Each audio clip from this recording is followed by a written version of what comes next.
Hello friends, how are you doing? Day 5:45. Hope you're doing well on this Monday night. And I was mistaken yesterday with my video. I thought it was Memorial Day. Today is actually the official Memorial Day, and so I thought I'd come in and share with you some numbers that I was able to that were brought to my attention. And so Memorial Day again is just a day to recognize and honor those who have fallen, those who give up their lives for our freedoms, to be able to live in a free world, free country. And so, a couple of quick facts. Number one, it was established after the Civil War, and it was first celebrated on May 30th, 1868. And Waterloo, New York, was considered the birthplace of Memorial Day.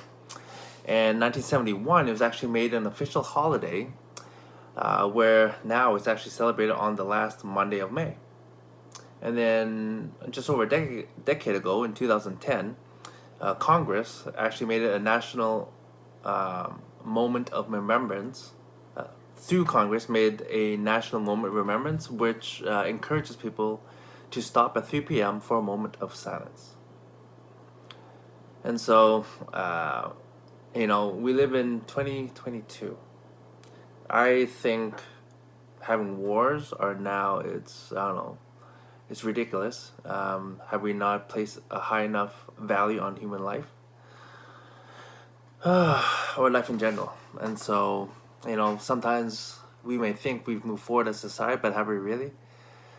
Maybe in some ways, and many other ways, maybe even more importantly, we have not. Maybe we've even regressed. And so, some numbers that I was able to come up with here. So, U.S. service members who have lost their lives during the American Revolution, 4,435. World War 1812, 2,260. The Indian War, 1,000. Mexican War, 13,283. The Civil War, 498,332. Wow. The Spanish-American War, 2,446. World War I, 116,516. World War II, 405,399. Korean War, 54,246. The Vietnam War, 90,220. Desert Storm, 1948. Operation Iraqi Freedom, 4,422. Operation New Dawn, 66. Operation Enduring Freedom, 2,220. And the total war casualties estimated to be 1,196,793. And over 300,000 are buried at Arlington National Cemetery in Washington, D.C. And there's an average of 28 burials each weekday at Arlington. And that's roughly 6,900 annually. And in 2002, 220,000 flags were planted on Memorial Day at the cemetery. And so when I look at the numbers, like over almost 1.2 million, and this is only U.S. service members. But to me, it's 1.2 million lives, human lives. Imagine how about all the other countries? For what? For what reason do we go to war? And why do we accept it? Why do we accept it? Where we allow young men who really have no skin in the game, in any way, shape, or form, doing the bidding of people, supposed leaders, in positions of power. I don't know. I have not been in that position, so I don't know exactly the thinking behind all that. For me, I value human life. I would never want to take another life.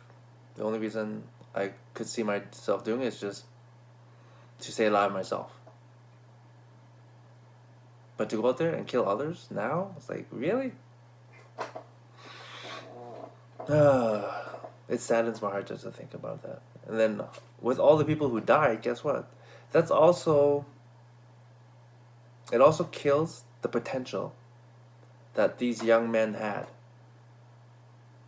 and the potential of their offspring and what their potential has. Like, what could our world look like if we still had those millions of people, tens of millions probably worldwide, who never died, who had offspring, who could potentially be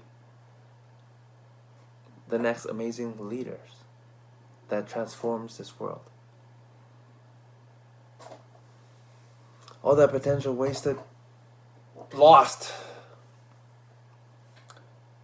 But today is a day to honor those who have fallen. And just remember that, again, freedom is not free. And it was given by the lives of others, fought for about, and given by the lives of the others, which I'm very grateful.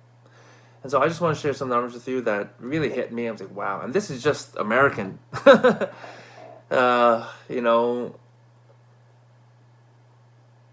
Anyways, I don't want to get too much into it.